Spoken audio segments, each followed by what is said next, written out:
bénédiction, on dit Boré, Péri, Agaphen.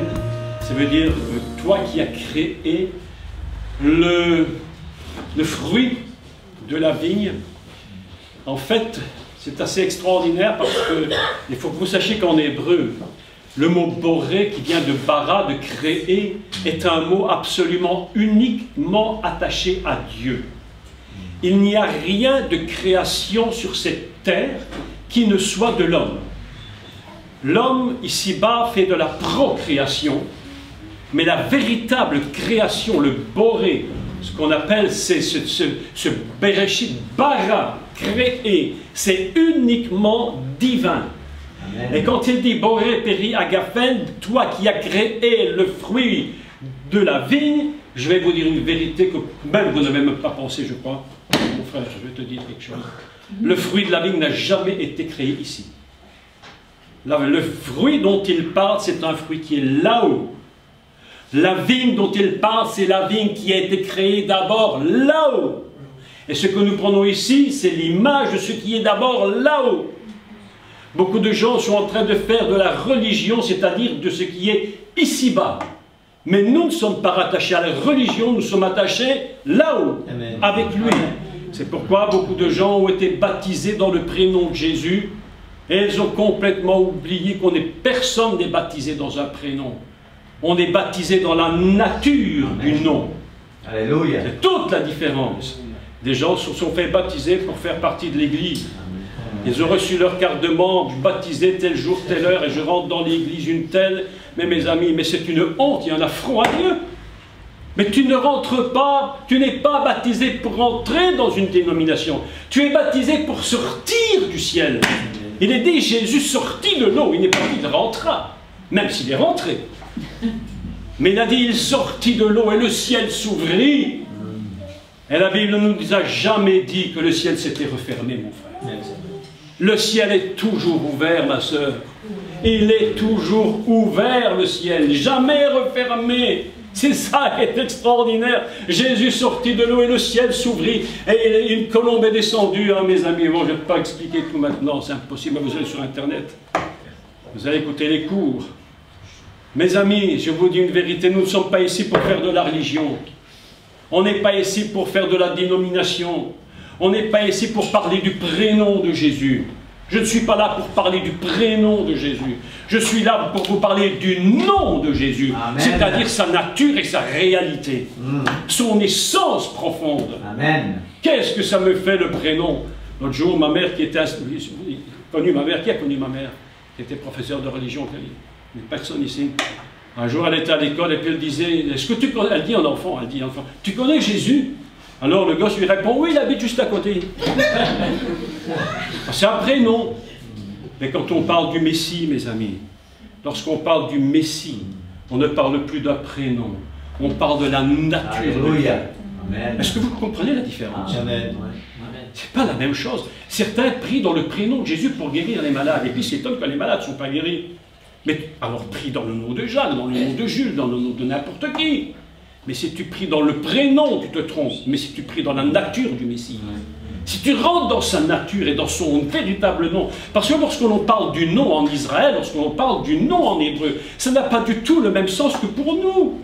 Le nom, quand Moïse dit à Dieu, mais quand ils me demanderont, mais qui es-tu qui m'envoie? Mais qui es-tu? Ils vont me demander, mais quel est son nom? Et Dieu ne lui répond pas son nom, il lui répond sa nature. Il dit, je suis celui qui suis. C'est pas un nom, c'est pas un prénom, c'est la nature de Dieu. Quand on parle du nom, quand vous lisez dans la Bible, Beshem Adonai, dans le nom de l'Éternel, quelqu'un est en train de dire, mais baptisez-les dans le nom du Père. Moi, le nom du Père, je ne connais pas. Il s'appelle Jules, Paul, comment il s'appelle? Baptisez-les dans le nom du Fils. Ah, tout le monde dit Yeshua, Jésus. Baptisez-les dans le nom du Saint-Esprit. Personne ne peut répondre, mes amis, parce que l'erreur qui se passe dans l'Église, c'est qu'on a baptisé, on a parlé du prénom et non pas de la nature de Dieu. Ce matin, je voudrais vous parler de l'essence divine, de la nature de Dieu. Le peuple d'Israël n'est pas construit sur un prénom, il est construit sur la nature de Dieu. Et c'est pourquoi le diable déteste ce peuple. Parce qu'il est construit sur la nature même de Dieu. Et lorsque tu touches à la nature de Dieu, je te dis, fais attention. Parce que tu ne sais pas, les retours de manivelle sont terribles. On a parlé beaucoup de la grâce, il faut parler de la grâce, et je crois qu'on ferait bien d'en parler un peu plus parmi les non-croyants. Mais lorsque les chrétiens parlent de la grâce et qu'ils font de l'hyper-grâce, on arrivera à un système où l'Église se permet tout n'importe quoi sans limite. Ils ne comprennent même plus qu'est-ce que veut dire combattre contre le diable. Ils n'ont même plus, ils ne savent plus ce que c'est que de se lever contre Satan lui-même. Satan est devenu quelque chose d'un peu, comment dire, subjectif. Alors qu'en réalité, il est terriblement objectif et lui, il sait qui il est. Même, mes amis, même dans le jardin d'Éden, dans le Gan Éden, il n'y avait pas d'incrédulité. Il y a eu une ruse du diable, une ruse. Mais le diable, le serpent n'a jamais dit Dieu n'existe pas. Au contraire, il a dit, est-ce que Dieu a réellement dit? Oh, ça veut dire quoi? Ça veut dire qu'il savait qu'il existait. Et l'homme et la femme qui étaient dans le jardin d'Éden savaient que Dieu existait. Et il n'a pas dit, mais je ne croyais pas en lui. Il n'a pas dit ça, il a dit, mais ce qu'il a vraiment dit, c'est ça la ruse. Mes amis, je vous dis la vérité, l'homme n'a pas été créé dans l'incrédulité. L'homme a été fondamentalement créé dans la foi. Même le pire païen, fondamentalement, il est capable de croire. Amen. Alléluia. Amen. Ah, que Dieu nous aide aujourd'hui à comprendre sa véritable parole, parce que franchement, on a tellement fait de la religiosité. On a tellement fait, comme on dit ça en français, on a fait des ouailles. On a fait des ouailles dans l'église et non plus des disciples. C'est bien d'avoir une église de 100 000 membres, c'est bien d'avoir une église d'1 million de membres, c'est bien, mais si c'est pour en faire des adeptes, ça ne sert à rien. Jésus était très subtil d'ailleurs. Il était tellement prudent que Jésus avait dit, si 2 d'entre vous s'accordent, 2 ou 3, il n'a même pas dit 10 000 parce qu'il savait que déjà 2 ou 3 c'est parfois déjà très galère. Il y a déjà tellement de conflits entre 2 et 3, il a dit, si 2 d'entre vous s'unissent en mon nom, je suis au milieu d'eux. Aujourd'hui, nous voyons que nos églises ont bien diminué. Les églises, parfois, il ne reste presque plus personne. C'est pourquoi le Seigneur a dit, si 2 ou 3 s'assemblent en mon nom, malgré tout, je suis au milieu d'eux. Mes amis, il faut rester fidèles. Mes amis, je vais vous dire une chose. Vous avez été trop loin pour abandonner. Vous ne pouvez plus reculer. Aujourd'hui, nous sommes partis sur un chemin, nous ne pouvons plus reculer. C'est impossible. Il nous faut aller de l'avant. Le Seigneur est proche. Le Seigneur est plus proche chaque jour qui avance, nous rapproche de son retour. Ça fait 67 ans qu'il s'approche de moi et qu'il me dit bientôt je vais revenir. Donc je sais que c'est de plus en plus vrai. Le Seigneur revient chercher son Église. Et cette Église, nous allons en parler de 2 façons différentes. Aujourd'hui, je voudrais vous parler d'un texte que vous connaissez tous, mais je vais l'expliquer un peu différemment pour que vous compreniez comment fonctionne un texte hébreu et comment on peut retirer d'un texte hébreu quelque chose d'absolument mais fabuleux. Et je voudrais vous parler, Alain, tu l'as déjà entendu en Internet, puisque tu es fidèle au cours, mais tu vas le réentendre ce matin encore. Je voudrais vous parler de David et de Goliath. David et Goliath, c'est quelque chose d'absolument inimaginable. Nous allons d'abord lire, je ne vais pas tout lire parce que c'est vraiment beaucoup trop long, mais on va lire seulement quelques textes. Et je rappelle donc dans le premier livre de Samuel, au chapitre 17. Est-ce que c'est possible d'avoir un verre d'eau? C'est possible qu'on puisse avoir un petit verre d'eau? Une âme charitable? Oui.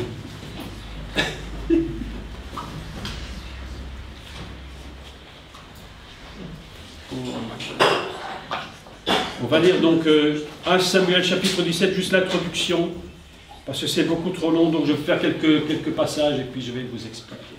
Les Philistins, il faut d'abord savoir que les Philistins, c'est un peuple très très particulier. Oh, tu es gentil. Merci. Pour parler des Philistins, c'est un peuple très particulier et il est difficile de comprendre de quoi il s'agit quand on ne comprend pas qui sont les Philistins. Les Philistins, qu'on appelle en hébreu les Plishtim, c'est un mot hébreu qui va produire beaucoup de traductions, dont une particulière qu'on appelle un falouche. Qu'est-ce que c'est un falouche? c'est un chemin que tu empruntes et qui n'a jamais de sortie. Un cul-de-sac, c'est autre chose. Tu rentres, tu arrives au bout, tu ne sais plus avancer, tu recules. Les plishtim, c'est autre chose. Tu rentres, mais tu ne sors jamais. Tu es pris au piège des Philistins, et si tu n'as pas un miracle surnaturel pour te sortir de l'esprit philistin, tu y restes toute ta vie. Ainsi, des chrétiens sont pris au piège de l'esprit philistin, et ils sont toute leur vie incapables de gagner la moindre victoire. Ils sont prisonniers de cet esprit. Le Philistin n'est pas seulement un homme, c'est avant tout un esprit qui va gérer un peuple. Et quel est ce peuple? C'est un peuple d'envahisseurs. Eux, ce qu'ils veulent, c'est envahir. Même aujourd'hui, ce qu'on appelle les Philistins sont devenus aujourd'hui les Palestiniens. Quand je parle de Palestiniens, je ne parle pas de tout le peuple en particulier, je parle de l'esprit des leaders. On n'est pas dans la même idée. Il y a des chrétiens, il y a des croyants en Palestine, qu'on le sache chez les Palestiniens. Mais je parle de l'esprit qui gère ce soi-disant État. Parce que c'est un soi-disant État qui n'existe pas. On a inventé de toutes pièces l'État palestinien pour pouvoir détruire Israël. J'en parlerai un peu après. Donc, nous sommes ici avec des Philistins. Et les Philistins, ils vont faire une guerre contre Israël comme c'est leur habitude, puisque ce sont des envahisseurs. Même aujourd'hui, si vous regardez le peuple palestinien, même les Égyptiens n'en veulent pas. Tu vas en Syrie, on les met dans des camps parce qu'on n'en veut pas. Parce qu'en réalité, il y a quelque chose dans l'inconscient collectif qui sait que ce peuple n'est pas un peuple normal. Est-ce que vous me comprenez? C'est pas un peuple normal. C'est un peuple inventé et qui n'a jamais existé. Absolument. Si vous prenez les dictionnaires d'il y a quelques 20 ou 30 ans, 40 ans même, lorsque vous lisiez Palestine dans le dictionnaire, c'était écrit « territoire israélien ». Ce n'était pas écrit autre chose. M. Yasser Arafat, qui a inventé le principe palestinien pour détruire Israël. Mais voilà que nous sommes ici avec les Philistins qui font une guerre à Israël, comme d'habitude. Et mes amis, écoutez, le texte est très intéressant parce qu'il nous dit qu'il n'était pas n'importe où pour cette guerre. La guerre va se passer dans la vallée. Et le peuple d'Israël était sur une montagne, nous dit le texte, et les Philistins étaient sur une autre montagne. Et voilà que les Philistins ont décidé de venir envahir Israël. Et nous rappelons très brièvement que le roi Shaoul avait perdu l'onction. Et que normalement, c'était lui qui aurait dû être à la tête du peuple d'Israël, comme il l'avait fait dans les temps précédents, et gagner les victoires. Mais le roi a perdu son onction, mes amis. Je vous dis, quand un leader perd son onction, c'est toute l'Église qui en pâtit. Si un leader perd l'onction de Dieu, toute l'armée qui est en dessous de lui devient une armée extrêmement faible. Et c'est pourquoi la Bible nous dit que lorsque le géant Goliath, dont nous allons dire quelques mots, s'est levé, et la Bible nous dit qu'il se levait tous les matins très tôt. On appelle ça Vaïshrem, qui produit un nom en français qui est Sichem, et qui aujourd'hui est Naplouse.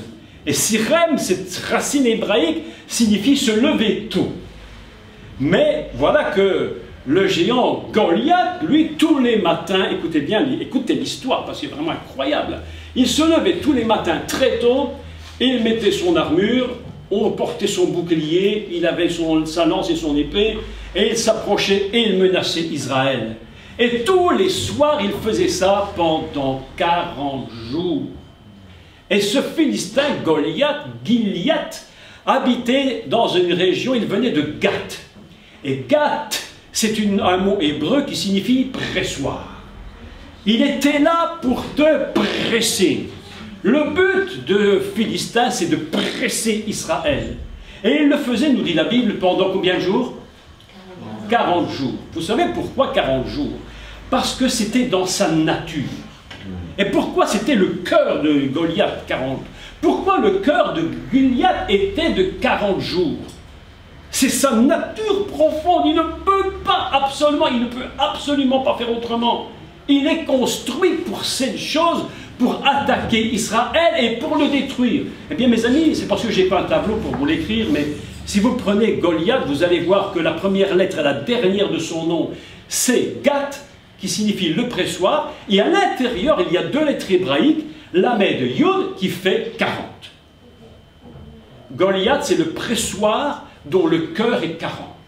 Ainsi, pendant 40 jours, il va se lever le matin très tôt et il va aller très tard le soir et il va les menacer et nous allons lire ce qu'il va dire.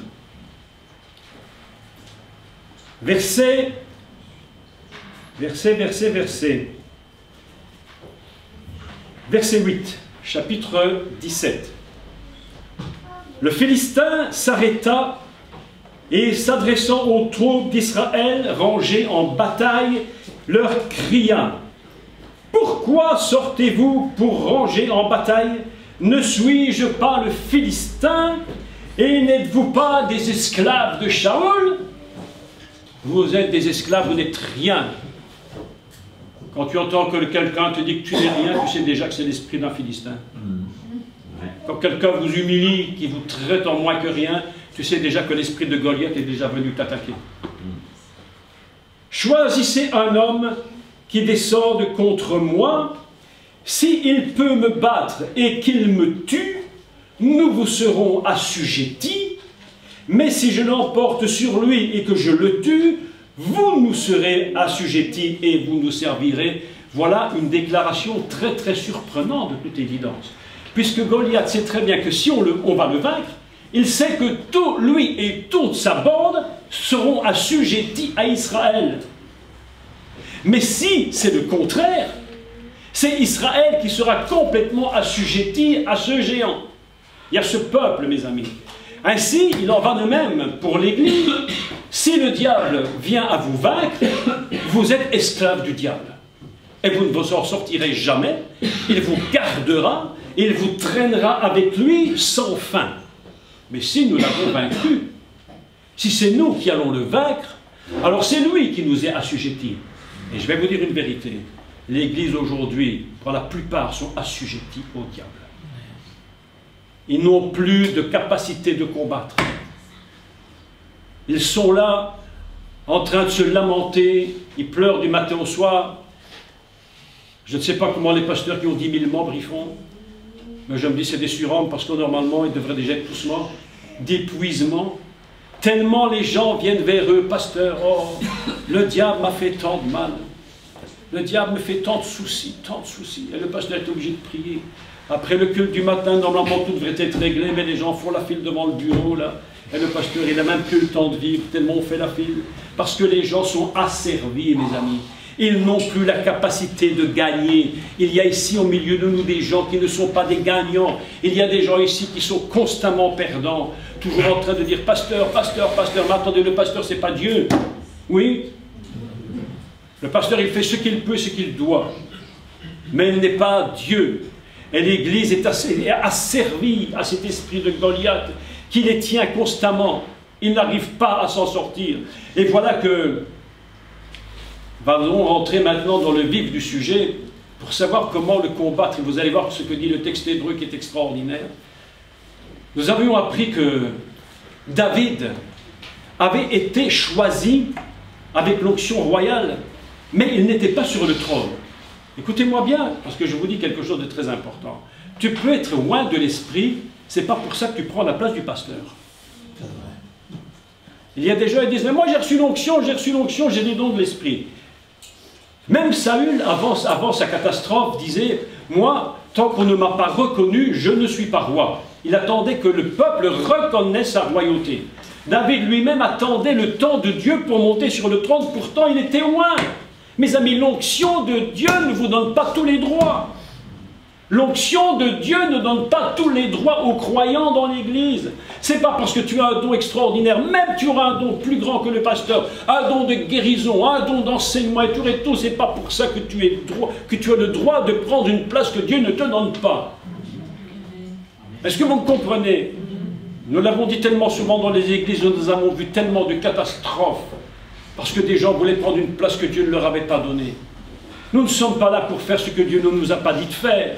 Même le Seigneur lui-même, Yeshua lui-même disait, je ne fais rien de moi-même. Je ne suis pas venu pour prendre la place de Dieu. Il dit, je ne fais que ce que mon Père me dit de faire. Je ne fais que ce que je vois faire. Je ne dis que ce que j'entends. En finalité, Jésus, excusez-moi, c'est un perroquet.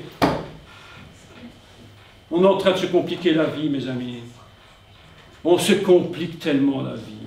Mais en finalité, Fais seulement ce que Dieu te dit de faire, ne complique pas les choses. Ton heure viendra. Et si c'est Dieu qui t'a choisi, si il t'a réellement appelé à tel travail, ton heure viendra où tu feras ce que tu dois faire.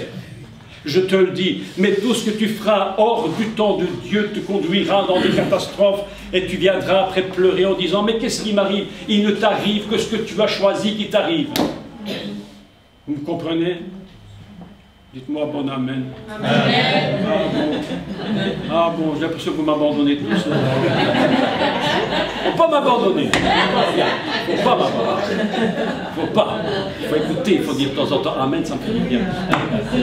Ah mes amis, je vous dis la vérité. L'Église n'a pas compris, c'est grand, enfin pas tout le monde, mais une grande partie n'a pas compris les principes de Dieu. L'onction ne donne pas tous les droits.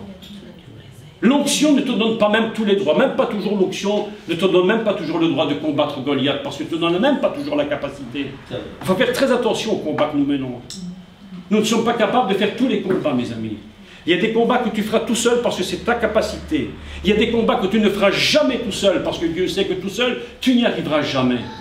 Et nous avons besoin d'être ensemble dans certains combats. Est-ce que c'est vrai ou pas vrai? Je vous dis la vérité. Mais voilà que Shaoul avait perdu l'onction. Et le pauvre homme, il était complètement pourchassé par un esprit méchant. Et de temps en temps, il piquait une crise de folie, là. Et on avait choisi David pour le calmer en jouant de la harpe. Vous voyez, voilà, il jouait de la harpe, et l'esprit le laissait un peu tranquille. Parce que David avait une harpe, mais la harpe de David, c'est pas n'importe quoi, la harpe de David. La harpe de David, c'est quelque chose de totalement céleste.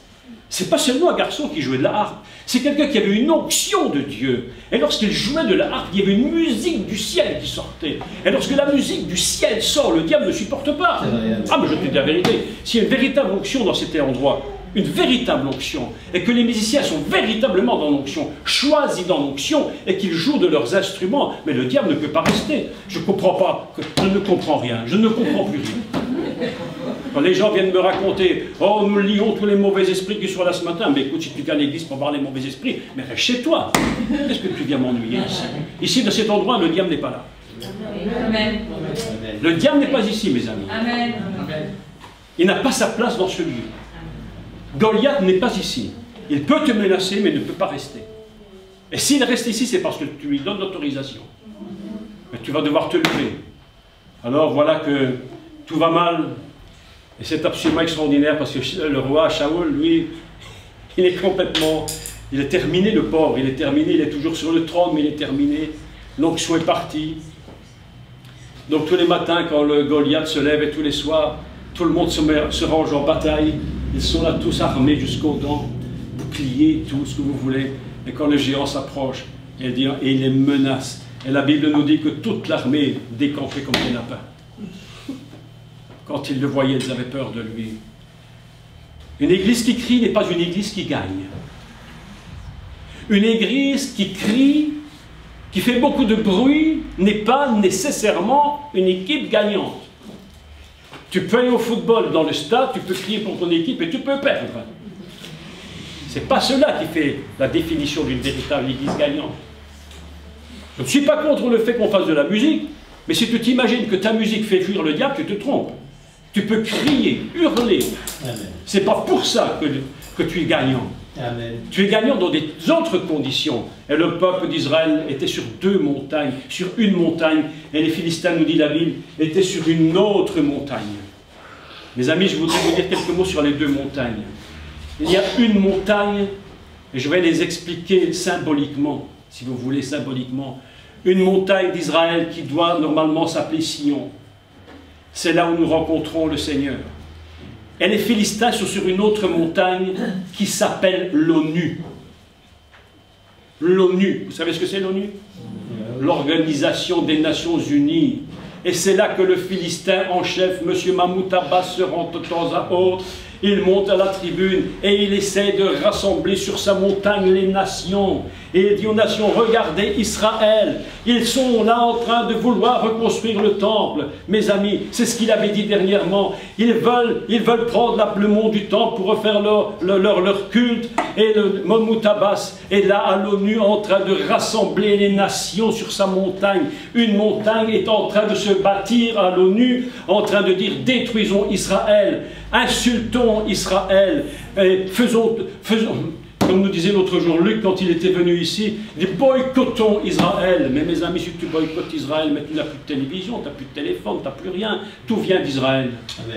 Alors si tu ne veux pas manger les figues d'Israël, ne les mange pas. Qu'est-ce que tu veux que ça nous fasse? Franchement, je m'en fiche que tu manges les figues ou les tomates d'Israël. Mange les tomates espagnoles, qu'est-ce que ça change en finalité? Mais si tu veux ton portable et que tu ne veux plus d'Israël, boycotte aussi parce que ton portable fonctionne avec la technologie d'Israël. Hypocrisie totale. Un monde hypocrite, la montagne des Philistins s'appelle l'ONU. Et c'est là qu'on essaie de salir et détruire Israël. Il monte à un principe absolument inimaginable où il va falloir détruire ce peuple par la ruse. C'est un système de ruse, mes amis. Le diable est rusé. Il vient toujours se présenter à toi d'une façon tellement particulière que même les nations ne se rendent même pas compte que c'est le diable qui est en train de les manipuler. Est-ce que tu le sais, mon frère? Mais oui. Le serpent est très rusé. Il était dans... Laissez-moi vous expliquer la ruse. La ruse du serpent a commencé dans le jardin d'Éden. Il est venu voir monsieur Adam et madame Ève, enfin, on ne va pas dire des bêtises. Il est venu voir madame et monsieur, Ish et Isha. D'abord Isha. Il vient la voir, Ève, c'est autre chose, c'est plus tard. Il vient voir Isha, et la Bible nous enseigne, la Torah nous enseigne une chose fabuleuse. Elle nous enseigne qu'ils étaient tous les deux arumim. Ils étaient tous les deux nus. Alors le serpent, lui, il se dit, on va se présenter à la femme, un iverac du feu, je vais lui ressembler comme deux gouttes d'eau. Et la Bible nous enseigne que le serpent était arum, c'est-à-dire nu. Il a dit, toi tu es comme ça, moi aussi. On est au même niveau, on peut parler ensemble. Mais ce qu'elle ne savait pas, c'est que le mot arum, nu pour le serpent, signifie rusé. À chaque fois que le diable, que le serpent essaie de te prendre au piège, il va se donner une même image que la tienne. Il va dire, regarde, toi et moi, on est identiques, mais on peut discuter. Mais c'est pourquoi Yeshua disait qu'il ne permettait pas aux esprits de parler. Il ne leur permettait pas, parce que quand tu discutes avec un esprit, tu te mets au même niveau que lui. Mais mes amis, nous ne sommes pas au même niveau que lui. Il n'y a pas de comparaison. Alors moi, j'ai vu toutes ces années précédentes, on est en train d'hurler sur les gens, entre guillemets, possédés, peut-être réellement possédés, je ne sais pas. Certains le sont vraiment, en disant hey, « Qui es-tu? Qui es-tu? D'où viens-tu? Que fais-tu » Le gars, il dit bah, « Je suis boulanger, je suis en train de faire mon pain. » Il raconte n'importe quoi. Alors après, ils ont encore le culot de venir nous dire, mais le diable est menteur. Mais si tu sais qu'il est menteur, pourquoi tu viens parler avec lui? Tu sais qu'il te ment, qu'est-ce que tu parles? Jésus disait, je ne leur permets pas de parler, parce que je ne suis pas au même niveau que lui. Tu n'es pas au même niveau que lui. Je ne suis pas au même niveau que lui. Mais non. Alors, la catastrophe est en Israël. Aujourd'hui, le monde est catastrophique. L'ONU, avec monsieur Mahmoud Abbas, je vous dis honnêtement, il n'est rien contre lui, mais il doit se convertir. Ouais, il doit se convertir, le brave homme. En train de monter des complots, des coups impossibles avec les nations qui n'y voient que du feu, complètement artificiels. Ils sont aveuglés par l'esprit du diable. Et alors on est en train de monter contre Israël à l'ONU pour essayer de détruire. Pourquoi est-ce qu'on peut détruire Israël, mes amis? Je le sais, tu le sais, là, je l'ai dit tellement de fois. Je l'ai dit des milliers de fois depuis des années. Pourquoi veut-on la destruction d'Israël, un pays si petit? Et c'est tellement incroyable que même les journalistes, lorsqu'ils parlent d'Israël, même les journalistes totalement incroyants, ils disent toujours la Terre Sainte. Vous avez remarqué? Ils disent la Terre Sainte. Ils n'y croient pas, mais ils disent la Terre Sainte. Ils ne disent pas New York, la Terre Sainte. On ne dit pas Bruxelles, la Terre Sainte. Mais Jérusalem, la Terre Sainte. C'est bien la preuve qu'au niveau international, dans l'inconscient collectif, il y a quelque chose de ce pays qu'on ne trouve nulle part ailleurs. Amen. Et le diable le sait. Le diable le sait. Et il se dit, si je peux détruire ce pays, en fait, je vais détruire la première promesse que Dieu a faite. La première promesse que Dieu a faite à Abraham, c'est quoi? Certains disent, ah, c'est la promesse d'un fils qu'il va avoir, Isaac. Mais c'est faux. La première promesse, ce n'est pas Isaac. La première promesse, mes